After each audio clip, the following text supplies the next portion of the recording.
As I attempted to recollect myself, I opened my eyes slightly. Did you get shot? What's going on? Ugh, what the hell are you doing? Were you planning to have me kill a rare female demon? I guess Sharon knew he moved away at the last second, but then he took aim once more with his gun. Oh, well, he got us. Gah! His bullet shot through both of my hands. Ooh. In the palms of my hands, crimson dripped through new holes that formed like a red spider lily. Chizuru, are you alright? Yes, I'm alright. I tried my best to play off the intense pain, forcing a strained smile through my teeth. Iba, however, looked like he was in even more pain than when he was hit. Damn it, Shiranui. What the hell were you thinking? Why would you attempt to harm the entire reason we're here? Hey, it's not my fault. She's the one who jumped in the fray from out of nowhere. I mean, if we keep wasting time here, then more humans are gonna gather, and it's gonna be a big pain in the ass to deal with. You make a compelling point. Guess there's no need to dirty my sword with human blood. Kazuma then unsheathed his katana, its bright, blinding sheen disorienting me. Once again, Shiranui pointed his gun towards Iba. Wouldn't that gunshot have brought some people, though? Amagiri quietly moved into his fighting stance. Welp. Although he tried his best to keep the posterity of his stance, Iba was looking shaken, and he was sweating from the battle. He was having trouble when it was one-on-one, but now there's 3 of them to deal with. Iba gripped his sword with bloody fingers, and he slowly inched backwards. All of a sudden... Hey, you bastards! Where the hell do you think you are? I heard a familiar voice in the darkness. Yeah. Ugh, who would have ever thought I'd see you bastards here? Amagiri, was it? You're a known affiliate with the Satsuma domain. What are you doing here? Hey! Chizuru, your hand is bleeding! Did these weak shits do this to you? Oh. Hachiro, take care of her wounds right now. Yes, I know. Chizuru, come this way. I'm fine. This is nothing. Kazuma stared angrily in our direction as the Shinsengumi men arrived. Who the hell are you guys? Pay us no attention. Don't you all have some shogunate vassals' asses to kiss? It's a perfect chance to spread the word on how shit you are. We can't let you go like that. Just like at the Ikeda Inn and the Hamaguri Rebellion. Every time something shady happens, you 3 always turn up. There's that saying, how you gotta nip it in the bud if the plant starts to rot. Hijikata smiled wryly, pointing his sword towards Kazuma. You're all just attention-seeking whores. Kazuma was about to put Hijikata to the test. Kazuma, let us get out of here. We've accomplished what we set out to do here. We demons act in the shadows of history, and we mustn't reveal ourselves too much at risk of jeopardizing our secrecy. Kazuma briefly glared at Amagiri for discouraging him, but eventually his red eyes returned to me. Girl, you carry the Yukimura name. Don't ever forget what we told you. I will eventually come for you. Just you look forward to that moment. Oh, I will. Wait, you bastards! Hijikata attempted to chase after Kazuma and his cronies. However, they disappeared as if they melted into the darkness. They can't have gone too far. Everyone, search the surroundings! Understood. I know! Hachiro, you take care of her! Iba nodded to Harada, and the other men ran after Kazuma, disappearing into the night. Wow, this played out so differently. Silence returned, and all we could hear were the cries of insects and water in the canal. Chizuru, let's treat your wound. Please, show me your injuries. Iba was very gentle in approaching me, but... I just couldn't show him my scars. There's no way I could let him see. this wound where a bullet just pierced. An injury, one so serious it shattered bones that had already healed. I can't let anyone know about my body.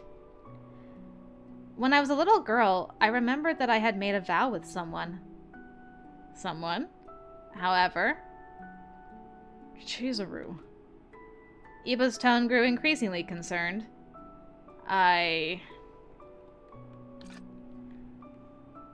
She said that she was told to keep her healing abilities a secret. I can't remember if it was her dad who told her that, or someone else. And was the someone else him? I'm really curious if he knows the truth about her.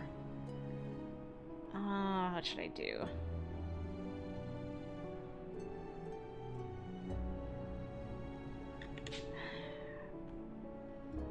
Let's see if we can hide it. I don't know. I don't know about showing it to him. It's gonna just freak out.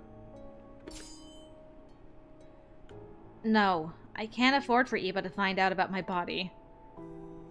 It seems like my injuries were lighter than I thought. I can tend to myself, so please don't worry about me. I spoke hurriedly, but Iba just stared back at me. He wore a very stern expression, and there was a pause before he spoke again softly. Is there a reason you don't want to show me your hands? Well... His probing questions put me on the spot, and for a moment I felt like it was difficult to speak. Okay. Well... He was okay with us hiding them, apparently. Show them to me. If there are scars left on a girl that I was entrusted to protect, then it taints my name as a warrior. I contemplated. I gave up and showed both of my bloody hands to Iba. Here's my bloody hands. He softly grabbed my hands and slowly, gently wiped my wounds with his handkerchief. After wiping the dried blood, his hands suddenly stopped. I wouldn't blame him. The bullet wounds that were supposed to be in my hands had completely vanished. His eyes thinned, scanning me with a conspicuous gaze, then he looked directly into my eyes. Chizuru, are you... You see... I tried to play it off, but nothing reasonable came to mind. I closed my eyes and hung my head. I know.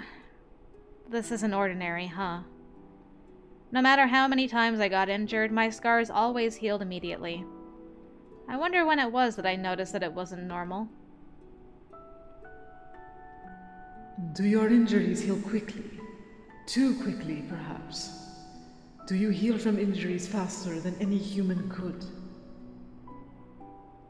Earlier, Amagiri had noticed that my body could do unnatural things.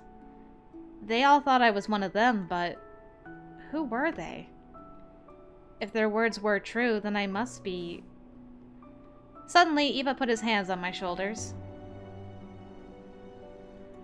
It startled me, so I gasped tightly, but he stood there with a warm, kind smile. You're fine. You are an ordinary girl. It was as if he could read my mind. He must know. But why... Just a feeling.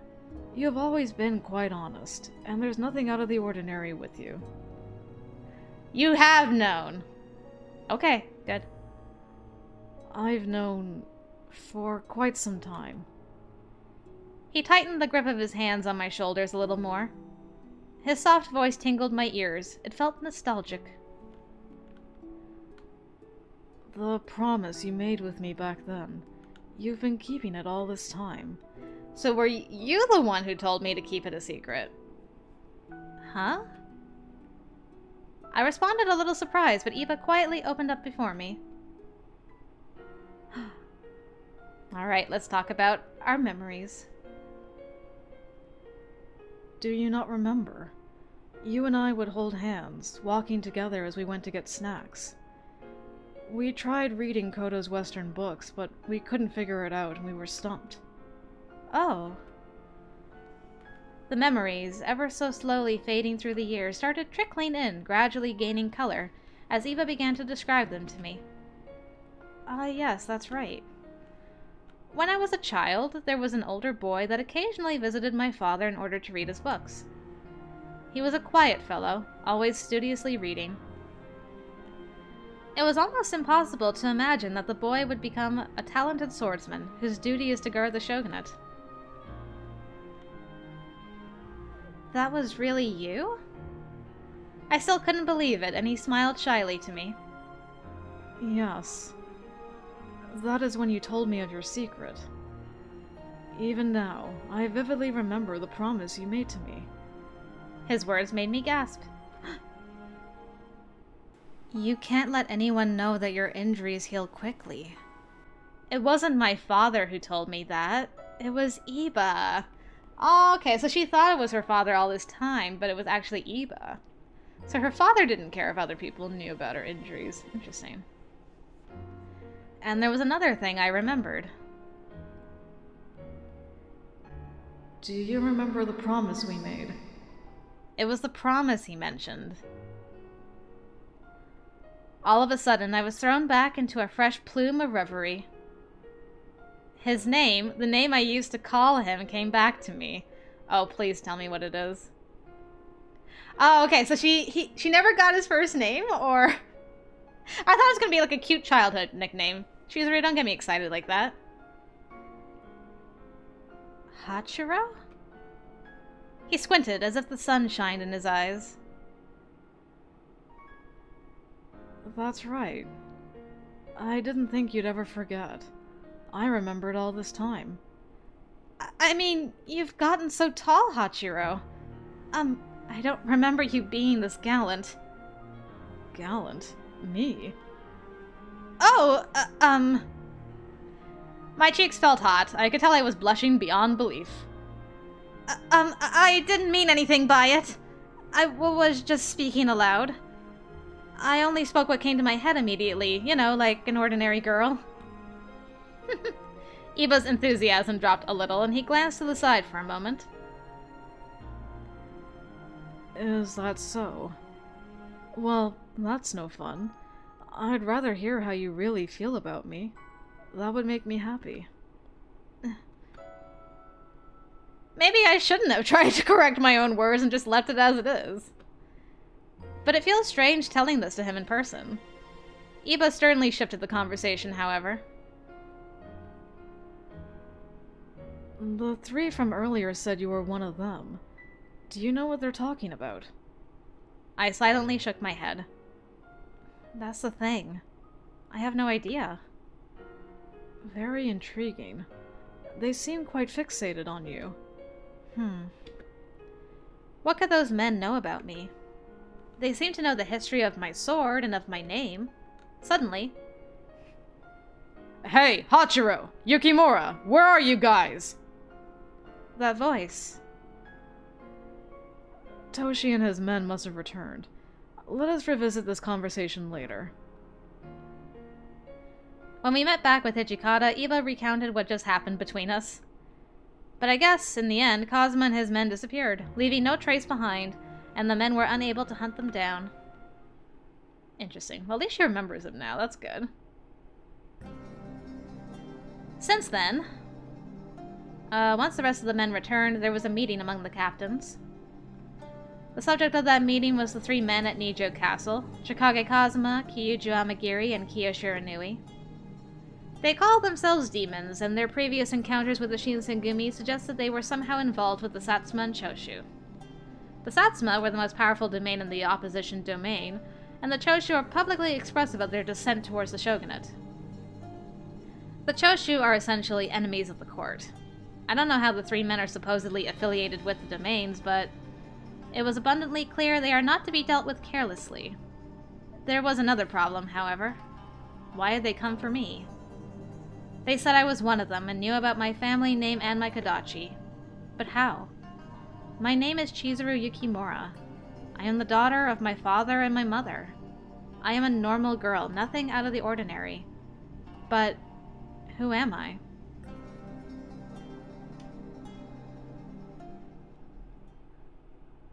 Okay, so we got a boy who is fully aware of her situation from the get-go. That's, interesting. Very interesting. And he's the one who told her to hide her powers. Okay. Is this the doctor's visit? This is the doctor's visit. Okay. I jumped the gun a little earlier. How very intriguing, though. Almost as intriguing as the CG. Hey, Yamazaki. I will accept your offer this time.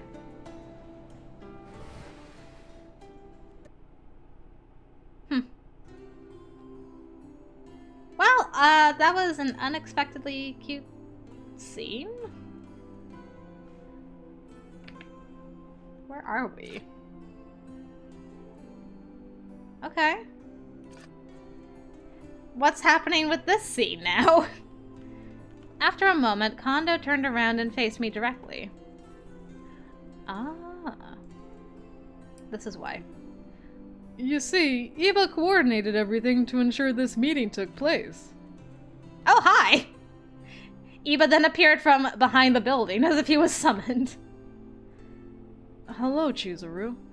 I wish I was here to see you under different circumstances. Well, welcome. He led us back inside the compounds in order to discuss the situation with the Furies. Hijikata stood behind, listening with intent. Kodo was performing experiments with a serum, which they refer to as the Water of Life, that turned some Shinsengumi men into Furies. Furies. His descriptions matched the white-haired creatures I had seen on my first night in Kyoto. Dr. Matsumoto nodded, then turning to Iba, whose voice sounded oddly meek. Originally, research on the Furies was strictly performed by the Shogunate, who kept it secret.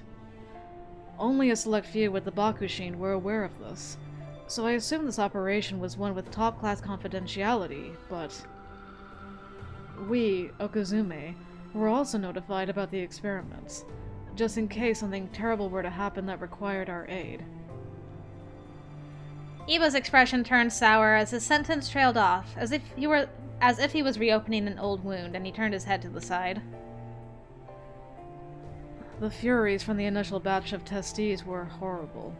Absolutely horrible. We lost a lot of good men, and not just men who became Furies, but men charged with stopping them. So, when I'd heard rumors that the Shinsengumi were performing similar experiments, I had to see for myself if they were to face the same fate. Iba looked in Hijikata's direction, waiting for him to see if he had anything to contribute. Hijikata gave a heavy sigh. Well, if you're as in the know as you seem, then it'd be pointless for us to keep hiding it, huh? It's true. We were ordered by the Shogunate to research the serum and the Furies. As for the question of why, it's a long story best saved for another time, but the person responsible for bringing the serum to us was Kodo. Kodo was doing research on Furies. When my father's name was dropped, Iba immediately turned to face me. I gave a small nod. Yes, I didn't know anything about it either until I came here looking for him. Iba's eyes widened, and they looked frantic as he faced Dr. Matsumoto, who merely nodded. Then Iba, who seemed unsatisfied that everyone else was lukewarm to the news, faced Kondo and Hijikata. Kondo, Toshi, please be honest with me. What does the Shinsengumi plan to do with the Furies in the future? Hijikata's brows furrowed, then he paced back and forth, caught in a pause as he attempted to gather the right words. What do you mean by plan to do? Our research is performed under direct order of the Shogunate. Quitting would be insubordination. Kondo's face scrunched and he kept silent, his eyes fixed on the floor in front of him. I assume this means Kondo shares the same feelings as Hijikata. So, if your experiments carry on as usual, and an outbreak beyond your control occurs, what is your contingency plan? Are you prepared for this? I mean, you have people in your headquarters that are incapable of lifting a sword. As he cut himself off, Iba glanced in my direction with a look of concern. Neither Kondo nor Hijikata answered, and they closed their eyes and crossed their arms in sync. Look, if it's an issue of going against the orders from the shogunate, then perhaps I can work to convince some of the higher-ups personally. I agree with Iba. The Furies aren't something that your group can manage alone. Dr. Matsumoto's tone was stern, but Kondo and Hijikata were staring at the floor. Toshi. Iba became impatient. Enough. I am aware of the risk we're taking with this research. Then? But its potential in the battlefield is too much to ignore. Besides... He cut himself off. Even when he looked frustrated, the structure of his face was quite handsome. Chizuru, focus, please. I know he's beautiful, but come on. If we were to quit our research now, then what becomes of those who've become Furies now? Well... Iba couldn't come up with a solution on the spot, and he looked down with a sheepish expression. Then someone arrived and broke the silence. Ah, just the man we need. Pardon my intrusion, but if you don't have an answer to that question, allow me to have a go. Sanan! Are you feeling okay? Well, I'm in no shape to use a sword or anything like that, but I have enough strength to talk. Sanan joined our circle, then he turned to face both Dr. Matsumoto and Iba. If the water of life is deemed to be too dangerous for anyone to control, then I'm sure an order to exterminate the Furies would be made, which includes me in that tally. What? Iba was shocked by Sanan's suggestion. He appeared out of breath, struggling to find words that were sympathetic to Sanan's position. Sanan, why did you take the serum? Sanan simply stared back at him, stoic as ever. I could have sworn I saw a brief flash of crimson in Sanan's eyes as he began to smile wryly. Don't pity me, Iba. There's no need to worry. I'm actually happy that I became a Fury. What? Happy? Yes. When I injured my left arm, the warrior in me died. However, thanks to the water of life, he has been resurrected. If you were in my position, losing your arm, being unable to help your comrades fight in battle, being useless, I'm sure you can imagine my pain. It seemed as though Iba was unable to prove any of the Shinsengumi men wrong, and he was silent. He'd known Kondo, Hijikata, and the others from back in their Edo days, which meant that he knew Sanan then as well. To hear that one of his old friends had become a Fury, I'm sure it caused him a great deal of pain, and he was confronted with a moral dilemma. I appreciate the words of caution from you and Dr. Matsumoto, and I feel bad about it all, but putting a premature end to all of our research would be the same as forfeiting Sanan's life. If we can locate Kyoto, then we may be able to find a way to reverse the effects on Sanan and the other Furies, perhaps to become humans again. Sanan smiled at Kondo, but it seemed to me that he was wary of any optimism, as he winced at his mortality being mentioned in plain conversation. However, I want to make it clear that I never once said I wanted to become human again. The Shinsengumi were adamant about their reasons for continuing their research and experiments. This made it seem like an impossible task for either Dr. Matsumoto or Iba to convince them otherwise, as the stakes were close to the chest. As a doctor, I am obligated to tell you otherwise. However, if the lives of your warriors, like Sanan, are at risk, then I submit to your discretion. I suppose we have no choice but to find Kyoto as soon as possible. For now, I shall devote energy to developing a medicine to help treat the serum's bad symptoms, although I'm sure it won't do much. Oh, there it is. Used to treat Fury bloodlust. I'm sure it would be more than we can ask for. We greatly appreciate the both of you for your help. Although there were reservations about what's to come, the conversation settled kindly, at least. Oh no, the tea became cold. I'll make a fresh pot right away. I stood up. I grabbed the tray with everyone's cups on it and I went out into the hallway. Hi, Takeda? Then I saw someone run off in a panicked state down the hall. I squinted to get a peek and it looked like... I ran after them, tray in hand, to get a better look. Maybe we shouldn't? Wait! Oh, was he listening in? Oh. Interesting. I turned the corner and I caught up to the hustling shadow. I knew it was him and he stood there waiting. What is it you want from me? If you took the effort to follow me, then surely you must have something to say.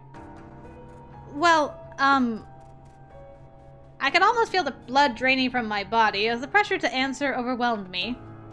I did my best to stay composed, and I stood up straight, ready to answer.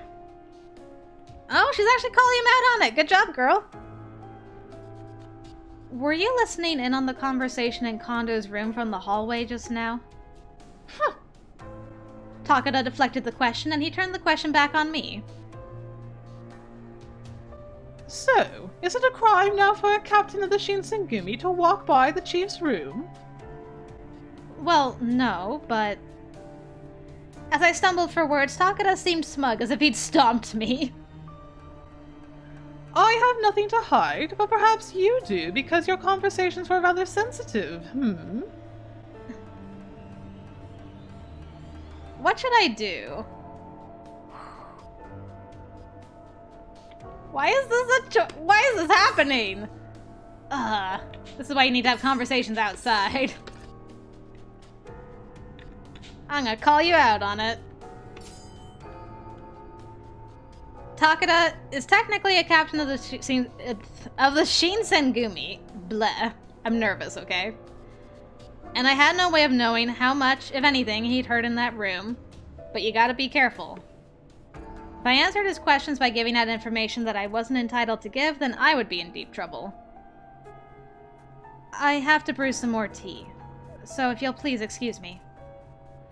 I bowed, turning around to rush towards the kitchen. Wait a minute! Takeda snagged my shoulder with a tight grip. Ow! Let go of me! I already told you I need to be somewhere. So, you're trying to make a run for it, huh? Well, I won't let you. We're not done here. I closed my eyes tightly, and in my head I saw... Oh, okay. Not Kondo, nor Hijikata. For some reason, it was Iba instead. Help me! Eep! As I attempted to scream, Takeda covered my mouth with his coarse hand. Don't scream. Who are you trying to call? That man, Iba, was it? Supposedly, he's some big shot Okazume for the Shogun. Why is that man here? He'd better make sure he's not telling the chief or the commander things they don't need to hear. I was struggling under Takeda's grasp, and even though my mouth was still covered, I could shake. Things they don't need to hear, huh? Is there something you're keeping from them? Surprised, Takeda let go of my mouth. You were taking an awful long time to brew and pour tea, so I came out to check on you. You were... Takeda, was it? A long time no see. Even though Iba was smiling, his eyes were intently focused on Takeda. He looked guarded. Takeda seethed with contempt, biting his lips. Iba gently guided me behind him protectively, and he whispered to me. Alright. You called my name earlier, asking for help. Thank you. It made my day. You're welcome, I guess. Oh. Remembering that moment made my cheeks flare up. Guys, we got a situation. Can you flirt later, please? Why did I scream Iba's name instead of one of the other warriors? We were exchanging confidential information that can only be heard by our warriors.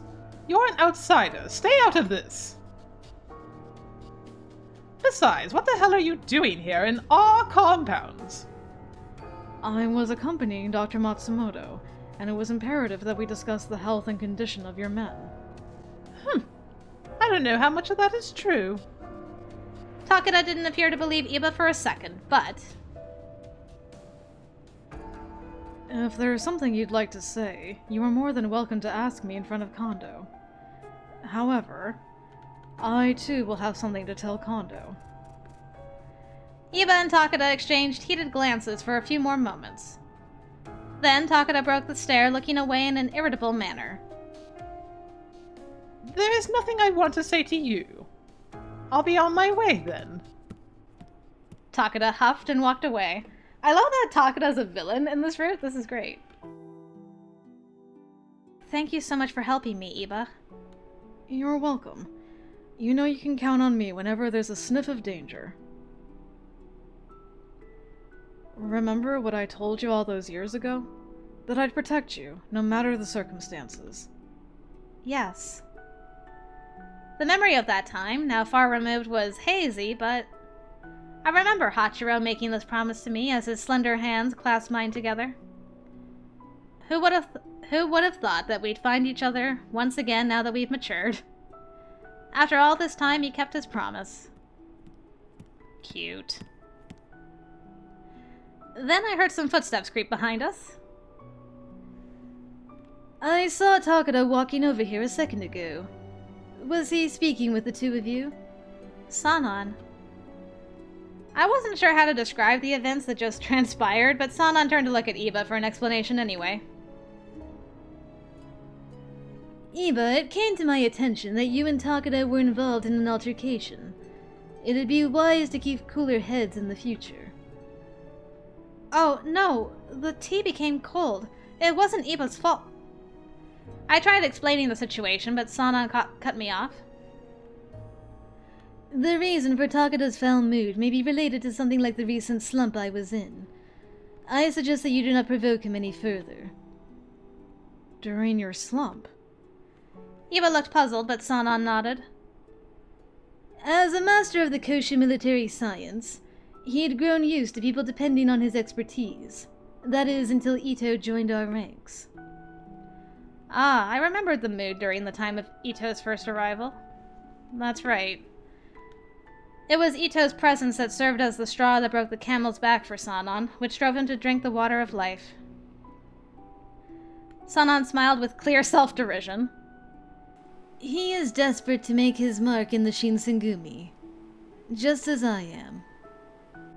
But that gives him no right to take out his frustration on people he thinks are beneath him. That is inexcusable. Well, you do have a point. He should be reprimanded for exploiting his position in the interest of flaunting power over others. However, as they say, the cornered rat will bite the cat. It's better for us to be safe than sorry. Sanan followed his statement with a stoic gaze in Iba's direction. I'd advise for you to watch your back as well. If you underestimate him, you will be in for an unpleasant surprise. He may get the best of you. Yes, I'll be sure to keep that in mind. Sanan raised an eyebrow at Iba's response, and he curtly bowed and turned around.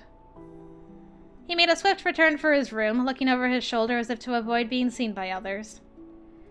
Iba looked as if he had something more to say as we watched Sanan go. I wouldn't blame him.